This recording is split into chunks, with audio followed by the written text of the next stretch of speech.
And it was actually my wife that one day she was like, why you make all these videos and then you get mad? Why don't you make a video that everyone can relate to? Why don't you make like a funny video where like it's gonna make me share it, it's gonna make other wives share it, it's gonna make other people that don't know soccer but know someone that knows soccer, and it's gonna make them think about it. So a year ago I made my first like funny video. We went to bed. I woke up the next morning, my video had like 500,000 views. What? And my phone was just blowing up.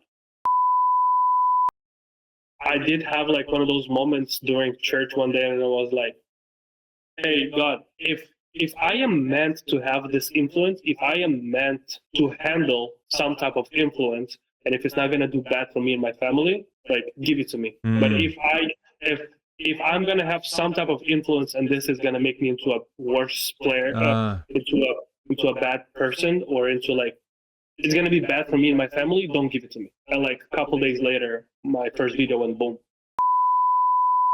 I post at night and I go to bed. I wake up, it was like 6:30 a.m., 7 a.m. And I went to the gym. I was working out, and I hear in my headphones Siri telling me like the notification. At 433 messaged me. What the heck? I was awake. I ran to my phone. Yeah. I checked. The first I saw the notification of them following me. That's crazy. And then them messaging me like, hey, if you want, do you want to collab on this video? We really love it. Step into the world of FC Game Changer, the football club that will change your game. We want to help boost your mindset, strength, and nutrition.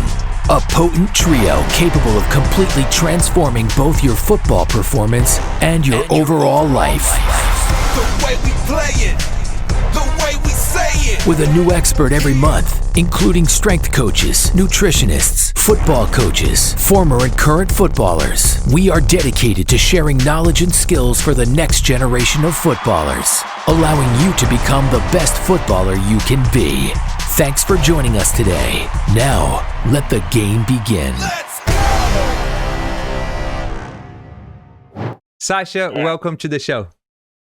Thank you. Thank you for having me. So, hey, thank you so much for joining. I really appreciate you, your content, everything that you've been doing. Great stuff. I love it. The team here loves it. Before we get into all the details, your journey and everything else, tell us your story. Who is Sasha? I am another player that didn't make it, and just another guy that was trying to stay in the sport just because we love the game, and just looking for different ways of staying involved in soccer. And I've done it all from like recruiting to coaching. And after coaching, the easiest thing was to track content, and it was not easy to do it. It was easy to try it, and now I'm just a guy that makes videos for married ballers. I can totally relate to that. It's super cool. It's super cool, the content route, because I mean, it doesn't matter what age you are, right? You can keep creating content and be involved with the game. So that's super cool. But when you say just another baller that did not make it, when did football start for you? Football started very early for me. I had a great mentor and like just a role model in my life, which was my godfather. He was a big soccer player back home in Moldova. And when I grew up, he was the general manager for the club, like one of the biggest clubs in Moldova. So like I grew up going to the games. I grew up kind of following him around, him bringing me to like the locker rooms, him bringing me like around the club. So like I grew up seeing like that, the atmosphere, and just like felt like I was a little kid running around in between like big professional players that I don't even know, but like, right, I was like surrounded by like their aura, and I just knew that I want to be a soccer player. And at like 4 years old, I started going to soccer. I went through like a whole academy system back home in Moldova. which is one of the biggest clubs in Moldova. It's called FC Zimbru. So I grew up in the system of soccer academy. At 16, switched clubs just because I had more friends at a different club. And that's where I started playing. And actually at 17, played my first professional game. Oh, wow. Which sounds so cool, right? But like, if I'm remembering right, like it's not like big contracts, right? It's like a $10 per game type thing, right? But I mean, but for me being like a 17-year-old, for me, and $10 in Eastern Europe, that's like, I don't know. You can go to the movies, you can go out a couple of times, you can buy some chips, you know? That's pretty good though. It's more than a lot 17 years old are making like right now, even, you know, playing. It depends on the country as well, but yeah. No, that's pretty awesome. I can only, you know, imagine you as a 5, 6, 7 years old just in that environment, you know, that professional environment, especially you said you was a big club too. So that was probably like, you know, you as a little kid, you know, just looking around and seeing all of that. It's, you know, the fire in you, just like, I want to be just like those guys and live what these guys live. It's pretty cool. And then, you had your pro debut, for example, making, you know, big amounts of money, right? $10, €10 a week. For how long did you stay at that level? I stayed for like a year and a half. Mm-hmm. And like when I'm talking about playing pro, it wasn't like big leagues, right? It was like a second division, which is like, I would say it's like a USL level here, USL 1. And I was like the youngest on the team. I was on the bench, right? I would come off like little by little to build my confidence. After like a year and a half, unfortunately, I got hurt. I didn't get as hurt as bad as other people do. Like I had some troubles with my knees, but like it wasn't too big. For me, it was more of like a mental thing. So I took a break from soccer for like a year. And when I went back to the same club because my friends were still playing there. It was a different coach at that point. And the coach told me that like, we don't need you. Like it was more of like, if you want to train, let's talk about it. But like, we don't need you as a player. And here is my mistake. So if any of young ballers will see this, learn from my mistakes. After my first no, I just stopped. I didn't go to a different club. I didn't look for any other alternatives, which I had. Like, to be honest, I had everything to be lined up to be like a good average professional soccer player. Because my uncle that I talked about earlier, he's also an agent. So I was 18 at that point, and it was the choice for me to like, all right, go to college, or like I could have easily went to my uncle and be like, hey, I want to go play, help me with the route. I didn't do it. I gave up after my first no, and I can't say I regret it at the point where I am right now. Yeah.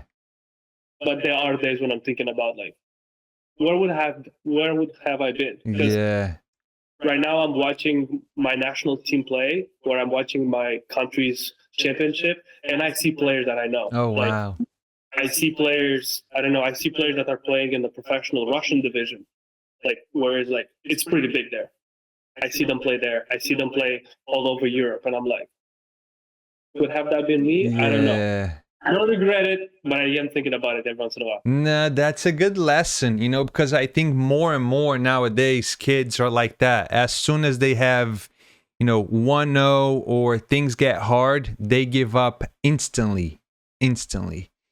And I think it's a good, you know, coming from you sharing that story, especially because you had, you know, connections, you have people that could help you stay in the game and bring you up, you know, to different clubs and yeah, it's tough. It's tough because I guess we'll never know, right? We'll never know. You could have, and that could have been better for you. Now we don't know if could have been better than what you're living, what you're working on right now, creating content. So we'll never know. Regardless, though, you're doing great. You're it's like you said, you don't regret, but you think about it, which is it's tough. It's tough, but that's good for the young, ballers out there to listen to this. Be persistent, don't accept a no as an answer and just keep going, keep pushing. It's you, like you said, we'll never know. We'll never know. So yeah, when did content then start? I'd say 2021, 2022. Okay. At that point, I've already moved to US, and I was working at a soccer academy here in New England. Mm-hmm. And I honestly remember how it started. Like, it was one of my first days at the academy, and like we would arrive an hour, 2 hours before, like the kids, and like it was just me and some other guys that work there, and like it was literally just us having fun, like before training, like just shooting the ball at the goal, and just like kind of coming up with our own challenges. We would put like a trash bin, Yeah. and like, all right, let's make it into the trash bin from like half of the field. And at some point, I was like, oh, let me just put my phone. And we started recording, and I got it in, right? And TikTok at the time was like kind of coming up. Yeah. And I just uploaded just for fun. I didn't even think anything about it, and it didn't blow up. Like I got like, I don't know, like maybe like 100 views, and I was like, cool. Yeah. So the next day I went to work. I did again. So I did that for a couple of years. I did that until like a year ago. I was doing like just random videos while I was at work coaching, right? Like I did like some challenges, I did some tutorials at shooting, I did some trainings because I was a coach, right? In my head, I was like, I gotta make training videos, I gotta make coaching videos. I want to teach kids because like I love coaching. I don't know if I necessarily love coaching team settings. That's what I realized. But I do love coaching personally. I do like paying attention to details, teaching kids how to like the proper technique and paying attention to those little details, training planning. So I did that for a little bit. And like after a couple of years, even though my ambitions were not to be a content creator, in the back of my head, I was like, hey, if it happens, it happens. It's cool. And like at some point, I started getting mad. I was like, dang, my content is not doing well. Like I'm getting like 1,000 views here and there. I'm getting like 2,000 views. Some other content creators started following me just because, I don't know, I was constantly on their feed or I was constantly interacting with their videos. And that was like Soccer Dave, Lupe, Teal, other guys that you probably know. And it was actually my wife that one day she was like, why you make all these videos and then you get mad? Why don't you make a video that everyone can relate to? Why don't you make like a funny video where like it's gonna make me share it, it's gonna make other wives share it, it's gonna make other people that don't know soccer but know someone that knows soccer, and it's gonna make them think about it. So a year ago, I think it was like August. Yeah, it was like July, August. I made my first like funny video. And I posted it, and I didn't even think about it. We went to bed. I woke up the next morning, my video had like 500,000 views. What? And my phone was just blowing up. And I was like, oh my God, I was so excited. I was trying to play it cool. No big deal. I was so excited. I kept checking on the video like every minute I had, I kept checking on my phone, like on the video, seeing who's commenting, who's liking, making sure to reply to everyone, right? And that's when I understood that, like, okay, here's the route. Yeah. Like, obviously, here's my route. And I just started making funny videos more targeted towards married ballers because that's what I understand better because I'm a married guy. Yeah. And I understand that there are challenges for us as married guys to go play soccer, but there's also challenges for the wives that who's hard with their own going away at night to play soccer, right? So there is that kind of gate for me. And here's another lesson. My early career was a lesson. Here's another lesson. Listen to your wives. You're totally right. Whatever she says. She said it for a couple of years, and I was like, no, I don't want to be a meme. I'm a coach. Like, I don't want to go to training and like kids make fun of me.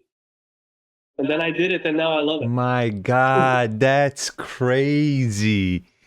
That you know what? Like, good thing that you listened as well. I mean, again, regardless, they're always right. You know, they are always right. But that's crazy. You know, like a pivot that you took. She said, you know what? Make more relatable content. You did, posted, and he blew up. How crazy! And then after that day, you just focused on that. Like you said, your route. Like you kept going on that, and as you've been doing nowadays, it's all the content that you create like that. Yep, that's what I do now, and I do make training videos every once in a while. I do still coach, like on the side, like one-on-ones. I have a group of kids that I always coach, but I still get that, like, I can still coach. Yeah, which I like. But at the same time, I am having actually more fun creating this type of content because it's also easier. Yeah. Like, I love the process of thinking about the videos, writing the script if I need the script, or just thinking about the concept, and then I do it. Where in the past, if I was doing like a knuckleball video or a free kick video, it would take me so long to get that one video, that one clip that I wanted, and then I would go to my tripod and check my phone was not recording. Or my phone was dead, or it was overheated, right?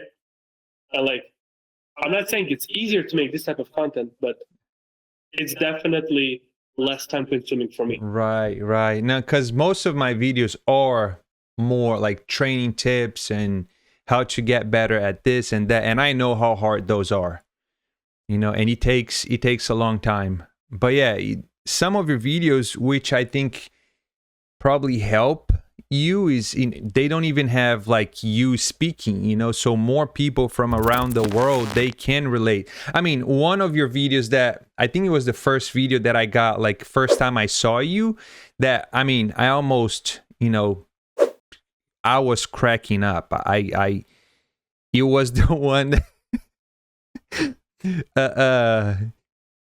friends, something like friends, be ready by 7 a.m.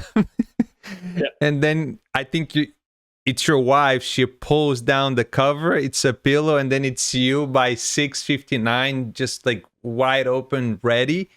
Yep. And I think that you collaborated with a 433 on that one, right? And how did that work? Did you just collaborated with them, just expecting them to accept the collaboration, or you guys had like something already set up? This was also like a shocker, because that was already like a couple of months after my first viral video. I made a video, and it was my wife. Like, most of the times that 90% of my videos that you see is my wife behind the camera. That's awesome. Shout out to her. What's her name? Bia. Shout out to you. Keep this up. Thank you. I'm sure she will also say thank you. She's here. She's giving me a big thumbs up. Awesome. So we made that video. At that point, I don't want to sound too cocky, but like at that point, I was already expecting it to have some good traction, because my videos were just like, I was on a roll. My videos were just doing good. And I liked the idea. It was also very quick to do. It took us maybe 3 takes, which is like 5 minutes. Yeah. Right. And that's it. I post at night and I go to bed. I wake up. It was like 6:30 a.m., 7 a.m. And I went to the gym. I was working out, and I hear in my headphones Siri telling me like the notification at 433. Messaged me. What the heck? And I'm like, and I was so sleepy. I'm like not a morning person. I was awake. I ran to my phone. Yeah. I checked, I saw the notification of them following me, That's crazy. and then them messaging me like, "Hey, if you want, do you want to collab on this video? We really love it." And like 4-3 is huge. Obviously, it's a yes. Huge. Yeah. Like, yeah. Oh my God. Yeah. So yeah, they were the ones that saw the video. They were the ones that requested they were interested in the collab. And I've realized with big companies like this, if you're gonna make a video and you tag them, they'll probably not see it just because they're so big. So big. right? Yeah. If the page has 4 million followers, I don't think they can see your messages. Mm-hmm. So like, I don't know. They were the ones that saw it. They had the interest, and obviously, as a soccer fan, 4-3 is huge. So like, when they said we want to collab, for me, it's an obvious 100%. yes. Yeah. 100%. Imagine if you just play kind of like hard with them. I'm not sure. Maybe. Let me think about it. No, some opportunities you just gotta take. Yeah. It's a no-brainer. No, that's awesome. I think that was one of the first videos that I saw of you. No, that's cool. Let's bring it back a little bit, because at that point you're in the US already, right? But Yeah. what brought you to the US? My wife, Really? my fiance at the time, yeah. And so were you both? So how did that happen? Were you both back home, Moldova, and then you decided to come here? Was she here? You in Moldova? How did that work? So after I thought I can't play soccer anymore, I chose the route of college. So I went to an American college in Lithuania. Oh wow! I went to an American college in Lithuania where I've also played soccer there. I played there in like for my college. I played there, Mm-hmm. and I've also played for like a sneeze and a half. I played in like a local USL team. Mm-hmm. In my like freshman and sophomore year, but then they became like a full professional team. So like at that point, it wasn't an option for me. So I was in Lithuania. My wife, she's Brazilian American. Oh. So she was born in Brazil, lived there for a couple of years, moved to US. She came to my college for a study abroad, like experience for a semester, Mm-hmm. and she liked it there. And it was just a great school. So she transferred. Financially made sense. And also just like, you spend some time in Europe, you travel is more accessible, right? Yeah. So she transferred to my school. We were really good friends for a long time. And then once she transferred, I made moves. Good. And we started dating, yeah. And then, and then we were engaged. And by the time we finished school in 2019, we actually came to US. I came to US to get like my US soccer coaching certification. Mm-hmm. And we had some opportunities lined up in Europe after college, but those doors were closing little by little. And we took it as a sign from God that those doors in Europe are closed for us, and 100%. maybe it's a sign for us to stay here. And then we explored the option of settling in the US. And then COVID happened. Wow. So I always tell people, we got stuck here. Not really stuck, because for me, coming from a third world country, this is a great country to be stuck in. Yeah. But kind of that was our sign to settle here. That's so cool. Man, like we have so many things in common. It's crazy. The more I get to know you, and we've been talking at this point for, I don't know, 20, 30 minutes. It's crazy because, I mean, same thing. I was born in Brazil. Then I was playing down there, but had the opportunity. Because in Brazil, you can't play and go to school at the same time. You can, but you cannot. Like Same here, yeah. Yeah. So then decided to take the route of coming to the US. And then going to school, that's where I started dating my wife now. My girlfriend became my fiance, and then now wife. We have a 17-month-old little boy. And crazy as well in terms of the reason why I'm here, where the location, Eugene, Oregon, is because while I was playing for college, I was playing during the summer a USL. Back then it was PDL, right? Yeah. and Lane United FC, and then nowadays next year they're going to be playing in the professional level, USL. So it's so many things in common, like Bia as well, like she's Brazilian American, and now I have my citizenship, and I assume you now have your citizenship as well, right? Yeah. You recently got that. Yeah. Congrats. Thank you. You too. Yeah, like those questions, huh? How crazy was that? Yeah, and it's a hard time to get it. So Yeah. I am beyond. Literally, my wife. We were talking about it yesterday. Like, I was beyond blessed, lucky, privileged to have my process being like nice and smooth. Yeah. No, congrats. It's well done. That's awesome. And you did the right things, and things happen. I believe in that, right? If you do the right things, more good things will come towards you. Cool. So Portuguese, have you learned Portuguese then? Are you what, fluent in Portuguese? Falo português, sim. Fala. That's crazy. So you learned from her? I've learned from her, and I've also, like, while I was also coaching, I've had some other jobs where there were a lot of Brazilians. There's a lot of, so I'm in Massachusetts, and Massachusetts is like a big Brazilian hub. So I've been just around a lot of Brazilians, so learned it kind of subconsciously. I've always been good at languages. So, like, my native language is Romanian, which is also Latin roots. So, like, a lot of the words are somewhat similar. Yeah. My tongue works better than other people's. Like, I learned it naturally, just being around Brazilians, being around my wife's family. Obviously, they do speak English, but, like, because they grew up here and they're Americans, but, like, and at home they speak Portuguese, or she does. My wife does have some family members that they do speak English, but Portuguese is more comfortable. So it kind of happened naturally, but I was also very interested. Like, I love Brazilian culture. I love Brazil as a soccer team. Like, right? It was almost like a given. Like, right. Yes, I want to learn more Portuguese. I want to learn more about Brazil. Right? Yeah, no, that's awesome. Have you been there? No, I haven't. Let's go. We got to go. Yeah, I would love to go. I'm ready. I love the heat. I always tell my father-in-law, like, why did you come to this cold state? Like, why aren't you somewhere warmer?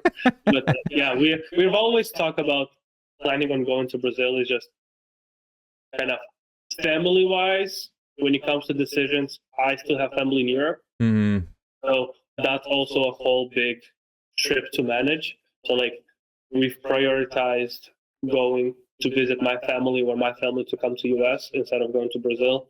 But 1 year we have to go. We definitely have to go upcoming years. Definitely. You're going to love it. Oh my God. You're going to love it. So since you've mentioned, I mean, I assume you still play-ish here in the US, right? When you can. You've been coaching for a long time. What would you describe the difference in football culture between where you grew up and the US? Yep. And I see this a lot more similarities with Central America and South America as well, where I feel like in the US, soccer is, and I don't coach anymore. So just want to make sure I'm not speaking bad about anyone. It's just what I've seen. Yeah. What I have noticed, what I have observed. In my opinion, in the US, sports are very much developed, but they do not go beyond the scholarship in college. I know a lot of really great, talented American soccer players that they do not think about becoming professional, or they do not think soccer is their life career. Soccer for them is a cheaper way into college, or a better way into college. And after college, it's so much easier to go work with mom and dad, or to go to work at a bigger company and make so much more money than a base MLS salary. And also, before you when you get drafted, you don't go straight to the first team. Yeah, a lot of kids don't know that. Like, if you get drafted by LA Galaxy, you are not officially a LA Galaxy player. You have to go to their, like, bottom tiers. Yeah. Where in Europe, right, I was a little kid, I was around all these soccer players, these locker rooms, these like, I don't know, just following around my uncle. I knew I wanted to be a soccer player. I was going to the soccer academy not to get a scholarship, not to spend a good time. I was going because my dream was to be a soccer player. Yeah.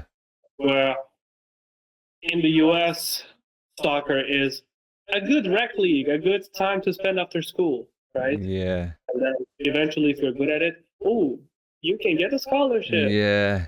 Where I'm imagining from talking with other Brazilian soccer players, with other South American and Central American players, soccer was a way out, or soccer was their life. Yeah. Yeah. Yeah, totally. I think so too. That's one of the things that I saw here as well, because even though I did come in a scholarship, but then, you know, in Brazil, it was life. It was either soccer or soccer.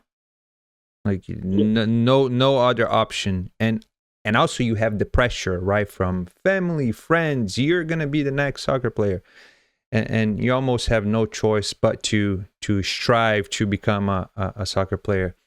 Yeah, it's very interesting, you know, how things are here in the US, because coming from a country like Brazil, like yourself, right, third world country, just the resources that the kids here they have, it's like, man, if we did have that back home, you know, imagine how different things would have been, but we don't. That's the reality. And here, I think because the standard is so high, they don't know anything lower than that. So for them, it's just like normal. It's just natural to have the top of the top Nike boots. Yeah. You know, the ball that they're playing, the, you know, Premier League, they're training with that every day, the fields and all of that. So it's tough. It's tough. It's tough. Let's get back to content. You know, like, tell me how many hours, how are you juggling, you know, wife, family responsibilities, like all of that with content creation? I do try to plan my content when it comes to like just kind of planning out my week. Right, with my format of content, I don't always have to be on the field. I don't have to always be outside. So if I want to, I can easily film it right here. If I want to, I can film it somewhere else. And when I go to the fields, I try to film straight away, like 4 to 5 videos for me to have for the week. But at the same time, I always, like, I have them filmed, I have them edited the same day. And then, like, I'm planning, okay, this is going to go Monday, this is going to go Tuesday, whatever. But then if something does happen, I have to react quick. Like, certain Real Madrid games. And I know me making fun of this or me touching this topic will bring interaction. I will make that content really quick. And I have it, right? Yeah. When it comes to balancing everything, I am very lucky and fortunate enough to have a very supportive wife. So, like, I can easily ask her, like, hey, can you help me with this video? Or can you be in this video? Or, right, kind of, she's helping me manage a lot. But also, at the same time, like, I do have to make sure I'm not slacking as well. Like, I have to do my part. Like, as a married guy, and you probably understand that, like, I also have to do my part as well. Like, 100%. I gotta help where I can. I gotta help even when she doesn't ask. Like, I have to do certain things. Like, as a married guy, you have responsibilities, and you don't want any partner to be burnt out, right? So everyone's gotta do their 100%. I know I'm working on it, right? As you become a man and you're a married man, like, you constantly work on yourself to become better. And lately I've learned to not be a 50-50. I want to be 100-100. Yeah. I mean, so, and you know, it's good for you both too, right? It's like you said, burnout. You don't want that to happen. You want the relationship, you know, especially a relationship like you guys, very supportive. You know, it's super cool. And I think that you think about those things, how important that is. So it's pretty awesome. And it's cool too, because as you're telling me, she's right there. It's like she's probably like, yeah, like this is it has to be teamwork, basically. Yep. No kids yet, correct? No kids yet. Okay, that's a whole new entire crazy level. Yep. That's I don't know if you guys, by the way, I assumed, actually, I don't know if you guys are gonna have kids in the future, but yes, we will. Yeah. It's, I mean, it is the hardest thing that you guys are gonna do together.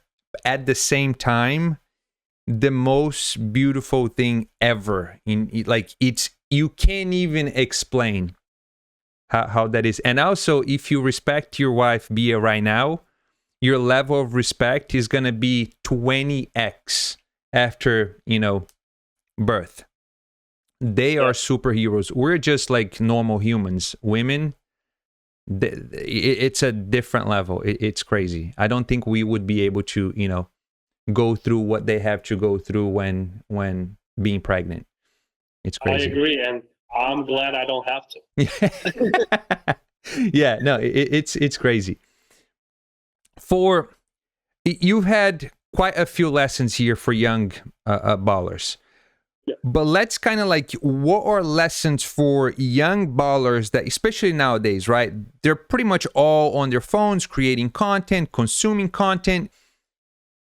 How hard is it to start? And what can you share with them in terms of like, if your soccer career does not work out, relax. Like, there's so much more to be done with social media, recording on your phone. Tell us, what can you share with them? I think one of the biggest thing I want to share with other players is that, like, soccer is not just being a soccer player. Like, soccer is so much more. You love the game. You might not meant to be a player. I don't know, but you can be so much more involved in soccer. Like, there's so many more jobs at a soccer club, and your talent might be somewhere else, right? Yeah. And I think starting content, it is physically is not hard, right? Everyone is just like, oh, just post right now. But I think it's hard to get through that like mental break where it's like, okay, I'm gonna do it, and then like everyone expects it to be perfect, and everyone expects it to blow up, and if it doesn't blow up in like 5 videos, people give up. And I'm preaching it to myself. I did the same thing. I would post, I would get disappointed in 100 views, and then not post for a month, 2, and then do it again, and do it again, right? It's okay if your first videos are not perfect. Yeah. As you post, as you edit yourself, you are working on your craft. So like, you are becoming better at the editing. You are understanding what works best for you, what content is better for you. Like, my whole life, I wanted to make training videos, and I just had to accept that it wasn't it. Right? Just keep working, keep posting, get inspired by other people. Ask them what works for them, what doesn't work for them. It doesn't mean it's gonna work for you, but you can learn. Yeah. Right. And I think I'm going off track a little bit. But... No. I think you mentioned something in terms of like, one, expectation, right? Don't post your first video thinking that you're gonna get 5 million views. Even if you get 1, at least you posted, you edited, you recorded, and like, going back to what you said, learn from it. Next time you do it again, you're gonna be a little bit better. Keep doing it. Keep doing it. Keep doing it. And it's making me think here right now, you started creating content thinking, the coaching, the training, right? And then as you kept posting, you learned. No, that's not what my audience wants from my content. By the way, shout out again, Bia said, hey, why don't you make more relatable content? Right? And then you pivot, you start creating that type of content, and you enjoy making those pieces of content much more. It's it's not that it is easier, but it's simpler. Like you said, you don't have to be at a soccer field. You can film it right there, right now. So it's just that, the consistency plus learning every single time when you create that piece of content. That's which is helping not just the young ballers. I'm also taking notes here too, because I think, since you mentioned that pivot, like, what do you hope your audience gets out of your content? I hope they feel seen, they feel understood, and they have fun. Like, I'm not making motivational videos. I'm making funny videos. So Yeah. I hope they have a good laugh, they have a smile, or they are straight away thinking about someone, right? If I'm making a video about someone sitting on a bench all the time, I hope they know who they're going to send it to, right? And all of these are coming from real life. It's not like I have to stay and think like super hard or to like come up with like, I don't have to reinvent the wheel, right? Right. I'm having certain experiences from my past. I have certain experiences from my present when I play like in a Sunday league, right? I see some players and I'm like, that could be funny. Or I do that and I want people to laugh at me. So I don't have a problem with that. Or last weekend I was in LA with some other content creators. Yeah. And like, because we are all thinking like that, it was literally like I was doing random stuff and like, this could be content. Oh, this could be content, right? Yeah. And someone pulls out the phone and it's done, right? Yeah. And everyone has their own kind of talent, right? If you're thinking about like as a soccer team, in those 11 players, everyone is going to bring something to it. So if the content creation world is a team, you're going to bring your own thing. Yeah. You're going to bring your own thing.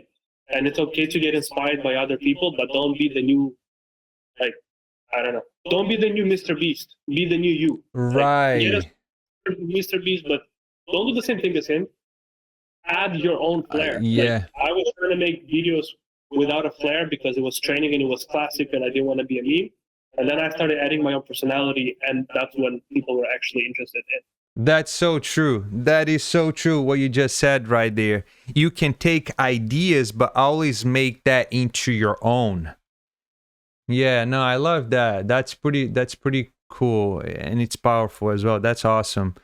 That's awesome. Yeah, I did see the content that you guys created.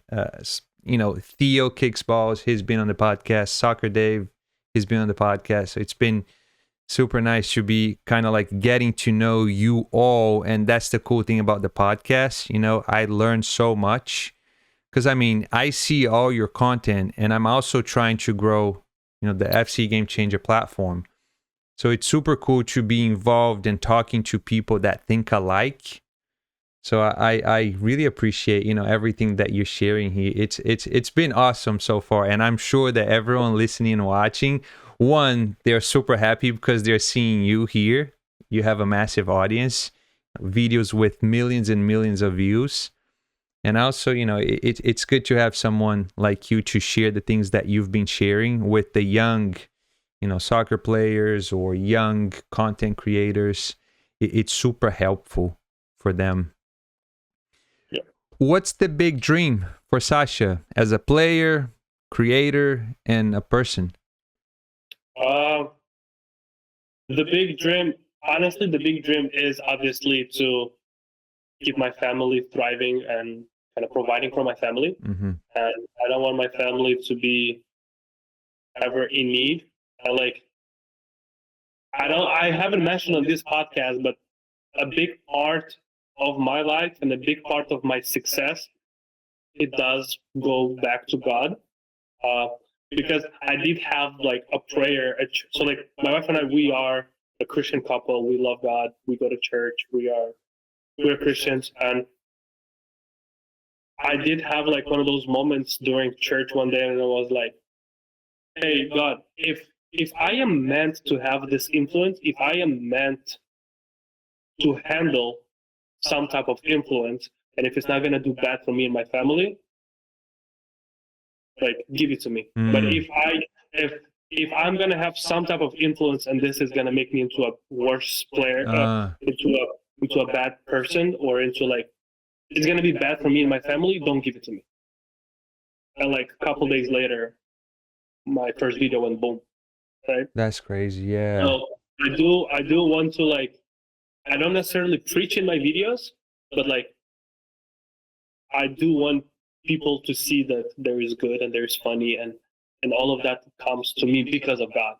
And I am able to make fun of myself because I know I have God on my side, and that is not my true identity. Like me being funny, me being a bad player, it's not my identity. Mm-hmm. Like it's just a part of it, and it's just a funny part of me. Yeah. And another big dream is to put my country on the map. Moldova is not really known. Me telling people where I'm from always comes with a big explanation. Where is it? So I am very happy to be the only Moldovan content creator, soccer content creator in the US that I know. And the biggest as well, huh? I would hope so. Yeah. If you're watching this and you're from Moldova, let me know, because I haven't met any Moldovan soccer content creators yet. Yeah. No, that's awesome. And you know, we want to help. One of the reasons shoot you having, you know, people like you in the podcast is to help, because with my audience, even though my audience probably, you know, most of them know you, but for those that don't know you, they'll get to know you and hopefully start following you. And even, you know, with us posting on FC Game Changer with the captions and everything else, how the algorithm is nowadays, organically is going to start popping off on my audience's feed as well. So that's a cool thing as well, the way that social media is nowadays, more interest based, not so much of, you know, who you follow. That's, you know, your timeline is only going to be people that you follow and stuff like that. So yeah, no, this is super cool. I'm super happy. Is there anything else you'd like to share that we haven't discussed? Yes, I want to give you a big shout out for reaching out. Thank you. And big shout out to the people that you mentioned, like Soccer Dave, Theo, and Lupe. These are some guys that are bigger than me when it comes to content creation, and they have been in the game longer, but they have been very supportive when it comes to this. They've been really good to me when it comes to like ideas and just support, just being like a support system from the outside. Awesome. Right? Obviously, my biggest support system is my family and my wife. But Theo, Soccer Dave, and Lupe have been like the three people that like have been supporting my content creation for a really long time before I even had my first viral video. So big shout out to them. That's I'll awesome. keep going around, but like just big shout out to them. Yeah. They're a big support group for me. So yeah, we'll have to get Lupe in the podcast. I've messaged him, but he's huge. He's big. He's easy. Yeah. Like, knowing him personally, I know he doesn't answer because he doesn't want to or just because he's ignoring you. He is like, I was just with him in LA last weekend. He flew back home and then stayed maybe like a day home, and then he flew like to Texas. Yeah. And then from Texas, I think he's going somewhere else. Like he's just busy. Yeah. No, hopefully one day we can get him here, because yeah, it's, you know, what you guys have been working on and creating, those are things that the internet should have more of. You know, the internet is a great place, social media is a great place, but it can also be, you know, a really bad place depending on where you go. But, you know, seeing your content, you know, a hard day, you know, you at night, you open up Instagram or whatever platform, you see your content, it's like, you know, it feels good. So it's awesome. It's awesome. Thank you. Sasha, okay, we asked this question to every single guest on the podcast, and the question is, tell us a game changer moment in your life and why. A game changer.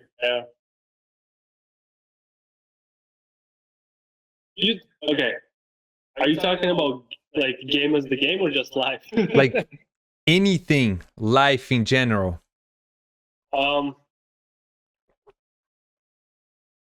okay, again, I'm gonna give an advice for people that want to make content, right? The biggest game changer for me was being present and being involved. Mm. As a content creator, when I started getting my first kind of viral moments, I thought all of a sudden I'm gonna get all of these invitations, all of these brand deals, all of these money thrown at me, which is not true. You have to be present, you have to be involved, and you have to be associated with the industry. Mm. What I'm talking about is just because you are a big soccer influencer and you see a guy that has only like 2 likes on his video, like it, comment, support that guy, because you guys are just supporting each other, right? Can you invest, or are you able to go to an event and attend an event where there's going to be content creators? Go. If you are able to do it financially, it's awesome.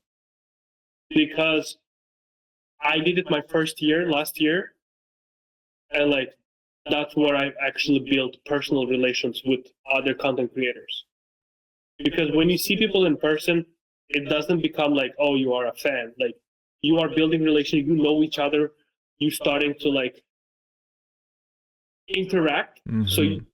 So like it becomes better for you. I don't know how to say it better, but also like when you are in an environment when there's so many content creators, organically everyone wants to create content. Mm. And nobody's gonna look at your numbers. Everyone is gonna be like, yo, I have this idea, let's jump on. Yo, I have this idea, let's go. I was one of the smallest at a time. At some time I was one of the smallest content creators, and I would go to like bigger guys and I'll be like, hey, I have this idea. And in my head I was like, they're gonna say no? And they were the ones that were like, yeah, let's jump in. Let's add this, let's do this, right? So be present, involve yourself, be present, and interact with other people. Don't think that you're going to post, you're going to get your 1,000 likes, and you're going to be the cool guy. Go support other guys too, because they're going to come back to you. Yeah, no, that's awesome. That's actually it's helpful for me too to think about these things, you know, because it's easy to just be on a mode that you're just posting and you don't even interact, you're not present, you're not supporting the community, and you're totally right. You're totally right. Yeah, no, hey, thank you so much. Okay, I'm super pumped. This is a milestone for us. We love what you do, what you've been doing actually, and I really appreciate you. Before we go though, where can people find you? You can find me on Instagram and TikTok. My nickname is ALSARGU, so Al Sargu. Sargu is my last name. AL is just a shorter version of Alexandru, which is my full name. Okay. And I know it's confusing. It's confusing, but it is what it is. No, yeah. People will find you. I'll make sure to tag, all the links in the description below. And for you listening and watching, if you're not following Sasha on social media, go ahead. Destroy that follow button. Sasha, thank you so much. I really appreciate you. I learned so much. There's so many things here that I learned, but also I hope the audience learned as well. And let's keep the relationship going. And thanks, man. I appreciate it.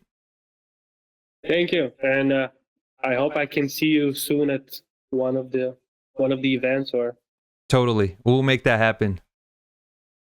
Have a good one. Thank you. Bye-bye.